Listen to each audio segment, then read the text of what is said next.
Good morning, everyone.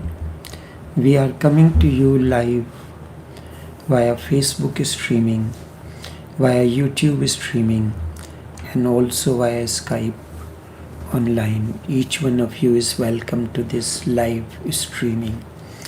After the question answer session, I am taking once again the sutras of Vigyan Bhairav Tantra.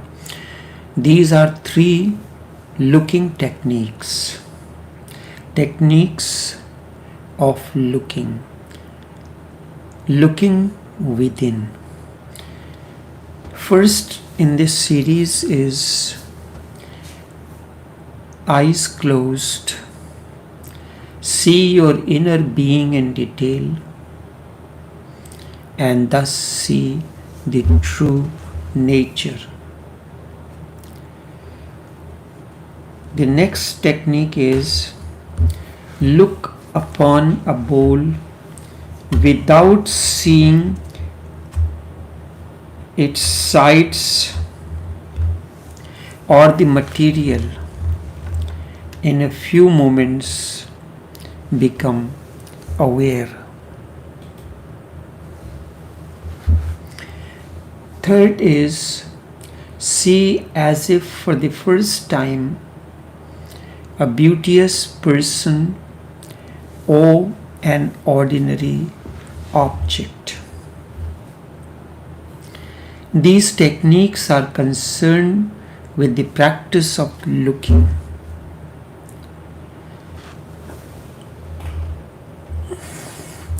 Before we go into these techniques, something has to be understood about the eyes, because that is the only medium that we have to look.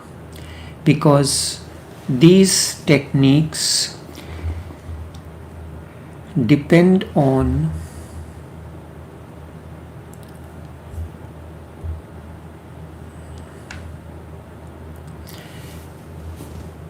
that alone. The first thing, eyes are the most non-bodily part in the human body, at least as far as body is concerned. If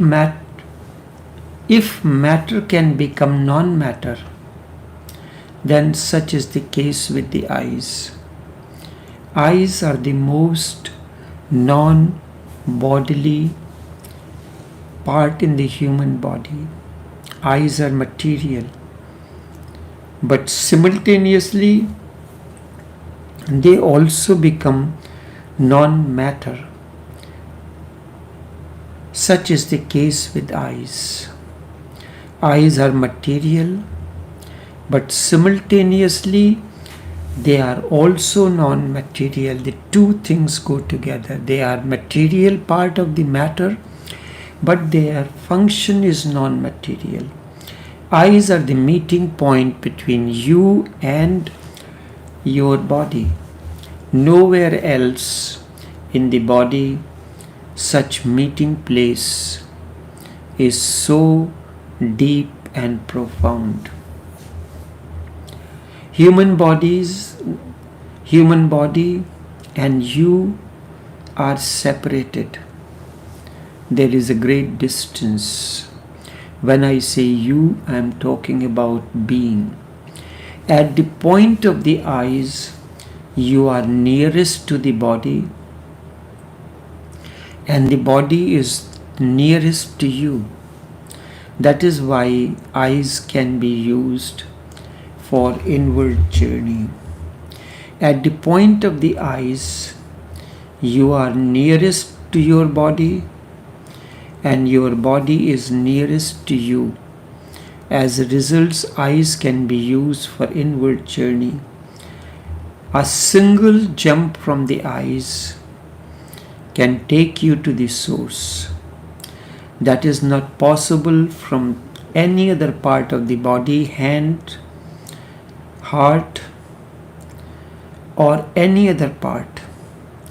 From elsewhere, you will have to travel long. The distance is great, but from the eyes, a single step is enough to enter into yourself or your innerness. That is why eyes have been used continuously in religious, yogic, and tantric practices. This is one of the most important points. Eyes are both matter as well as non-matter. The first reason, because you are nearest from there. That is why if you know how to look into someone's eyes, you can enter the depth of that person. You can look his depth. He is there. He is not so present anywhere else except in the eyes. But if you can look into his eyes, you will find him there. It is difficult to look into someone's eyes, and it comes to you only when you have taken a jump from your own eyes within. Otherwise you cannot look. If you have looked within, beyond your eyes, you cannot have a look. If you have not looked within, beyond your eyes, you cannot have a look into someone else's eyes. But if you know how to look into the eyes, you can touch the depth of that person. This is the reason when you are in love, you can look straight into the eyes of the person. Otherwise, if you stare into someone's eyes, the person will feel offended. The person will feel you are trespassing. You can look at the body, there is no problem. But the moment you stare into somebody's eyes, you are trespassing his individuality, trespassing his individual freedom. You are entering him without any invitation. That is why there is a limit, and now limit can be measured. At the most, you can be allowed to look into someone's eyes for 3 seconds. You can be allowed just a casual look, and then you have to move your eyes. Otherwise, the other will feel offended. This is violent because you can have a glimpse of his inner secrets, and this cannot be allowed.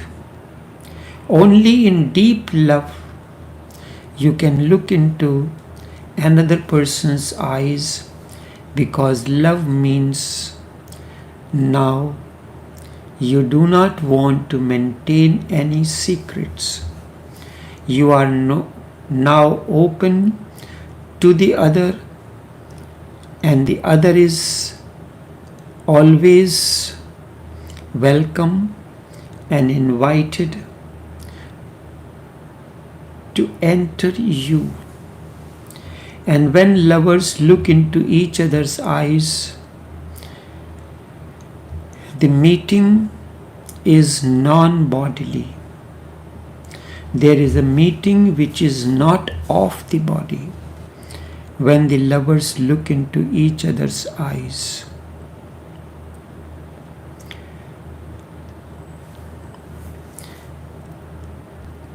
So the second thing to be remembered, your mind, your consciousness, your soul, whatsoever is within you can be glimpsed through the eyes. And that is what is meant by looking deep into someone's eyes. That is why a blind man has a dead face. It is only that his eyes are it is not only that his eyes are lacking, but the face is dead as well. It is not alive. Eyes are the light of the face. They enlighten your face.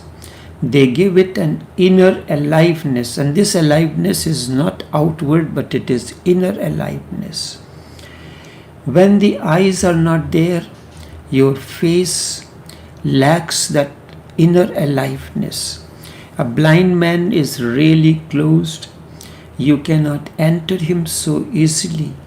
That is why blind persons are very secretive, and you can rely upon a blind man. If you give him a secret, you can rely upon him. He will maintain it, and it will be difficult to judge whether he has a secret or not. But with a man with two alive eyes, it cannot be judged. But a man who has alive eyes, it can be judged immediately that he has a secret. The moment you look into the person, you will know that he is hiding something. For example, you are traveling without a ticket in a train. Your eyes will go on betraying you that you are without a ticket. It is a secret. No one knows, only you know. But your eyes will have a different look. And you will look at someone who enters the train with a different quality.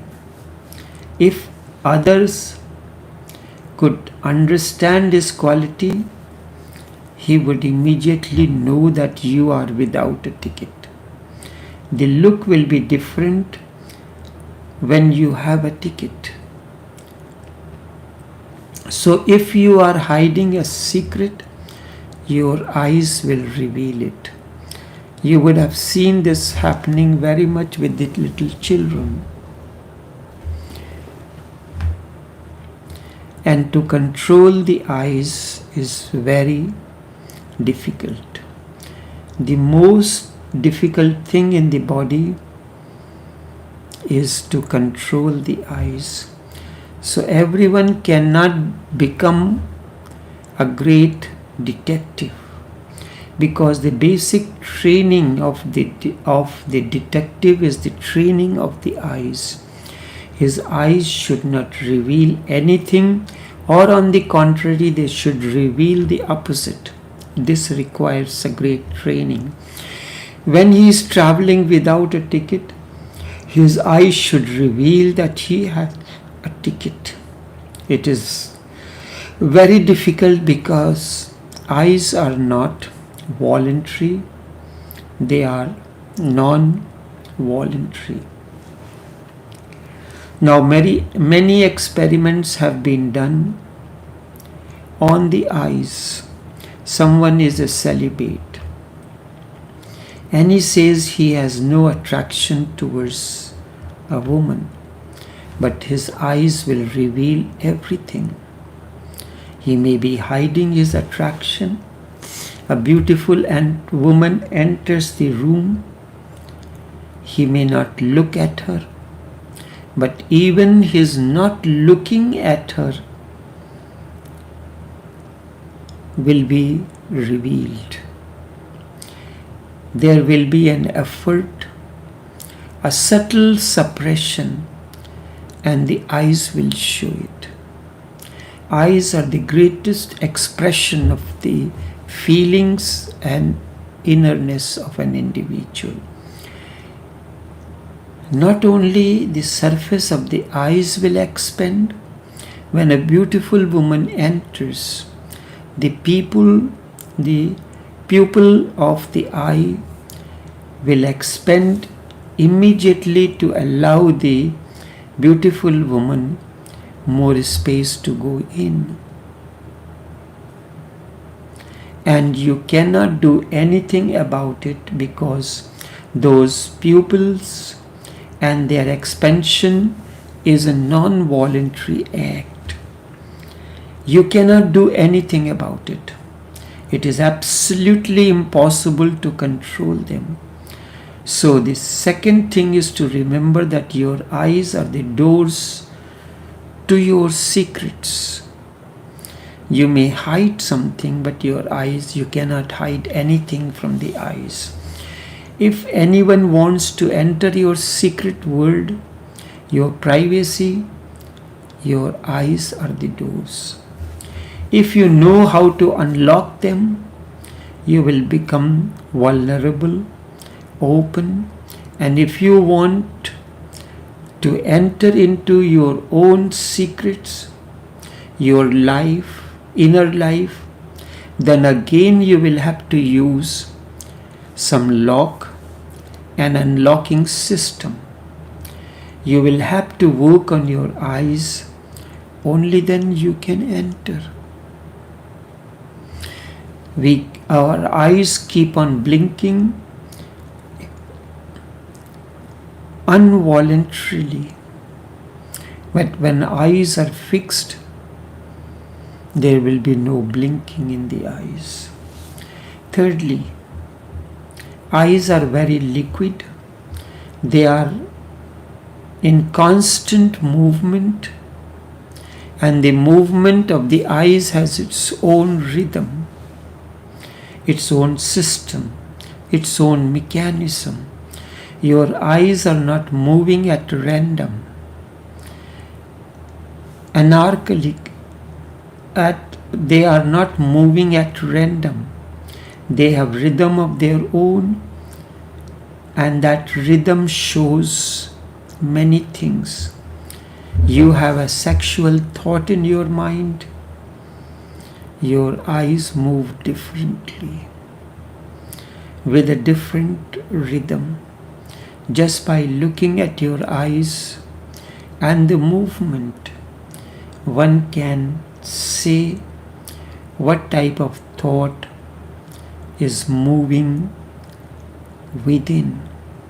When you feel hungry and a thought of food is inside, eyes will have a different movement. Such is the quality of the eyes. So even your dreams can be penetrated. Your eyes' movements can be recorded while you are asleep. And remember, even in dream, your eyes behave differently. If you are seeing a naked woman in your dream, this can be judged from the movement of your eyes. Now they are mechanical devices to record what is the movement of your eyes. Eyes are the most important and significant part of the body. It is part of the body, but it is non-material. These eyes movements are called REM, rapid eye movement. They can be recorded on a graph, just like electrocardiogram. If you have been asleep for whole night, your eyes movements can be continuously recorded, and then the graph can show when you were dreaming and when you were not. Because when you are not dreaming, the eyes will stop and become static. That is why when the eyes are fixed, there is no movement. That means there is no thought arising in your mind. The blinking of the eyes reflect the movement in the brain. When you are dreaming, they move, and the movement is like you are seeing something on the screen. If you are seeing a film, the eyes have to move. In the same way, in your dream, your eyes move. They are seeing something. They follow a movement of a film. For your eyes, there is no difference between an actual film being shown on the screen and just a dream film. So these rapid eye movement recorders tell us how you dreamt in the night and how many movements you were dreaming, how many moments you were dreaming, because the eyes stop their movements when the dream is over. There are persons who say they never dream. They just have a very absent-minded memory, nothing else. They cannot remember. That is the only thing. They are actually dreaming for the whole night. They are dreaming, but they cannot remember. Their memory is not so good.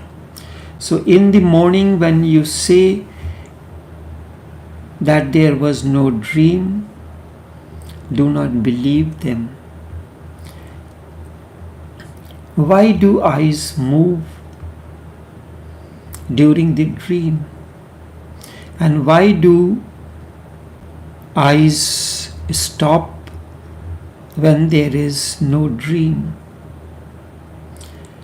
Each eye movement is connected to a thought process.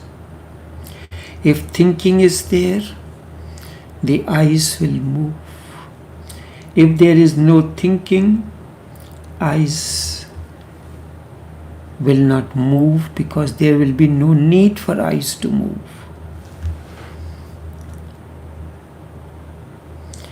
So remember this third point also. Eye movement and thinking are connected to one another. That is why if you stop your eyes and their movement, your thought process will stop immediately. The speed of the blinking of the eyes will determine the speed at which thoughts are flowing into your mind. Or if your thought process stops, the eyes will stop automatically. One point is still there, the fourth one. Eyes move continuously from one object to another, from A to B, B to C, and this process goes on. The movement is the very nature of the eyes. It is just like a river flowing.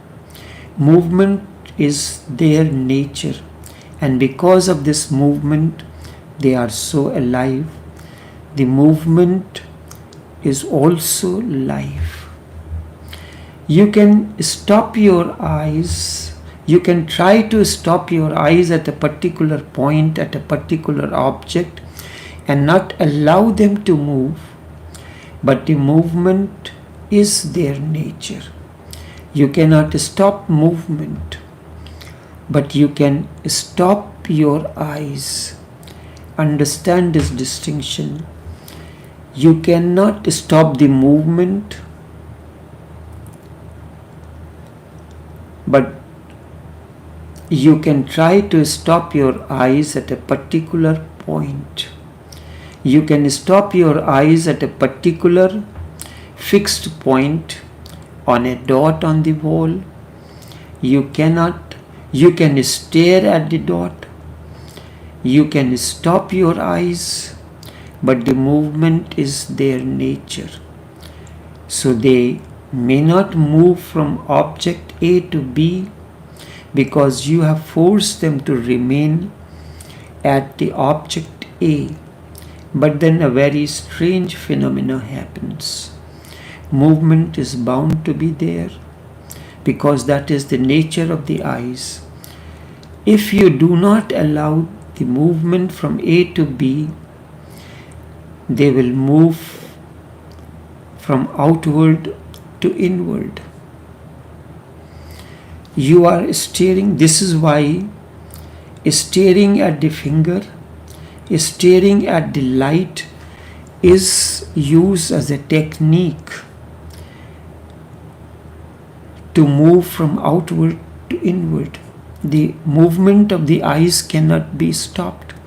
But if you are focused on one object and not moving from that object to another, because of the nature of the movement, you will start looking within. Either they can move from object A to B.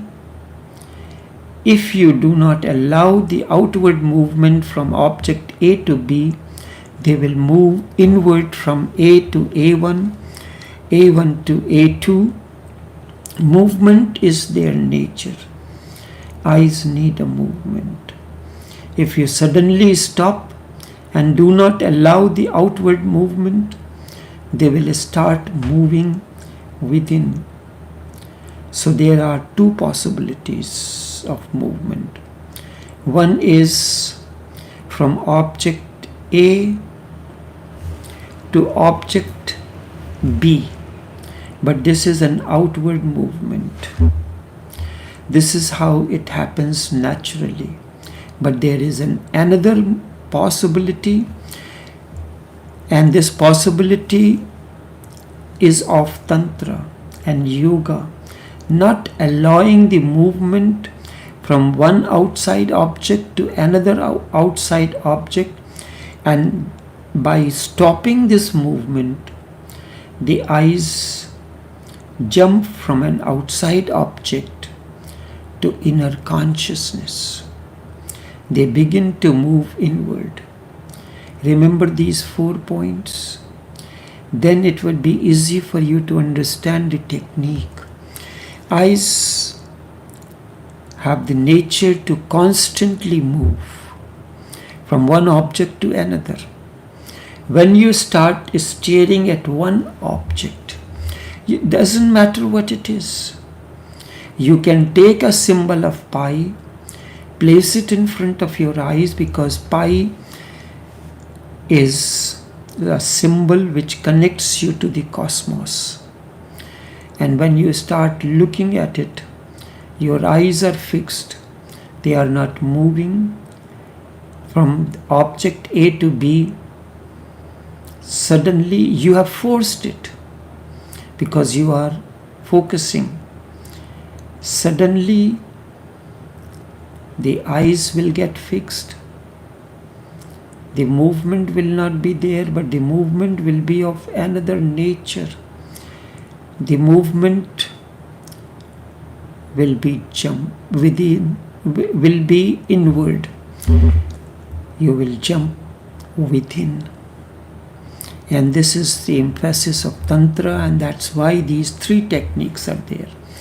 We'll continue on these techniques in tomorrow's session. Until then, take care and do have a pleasant day.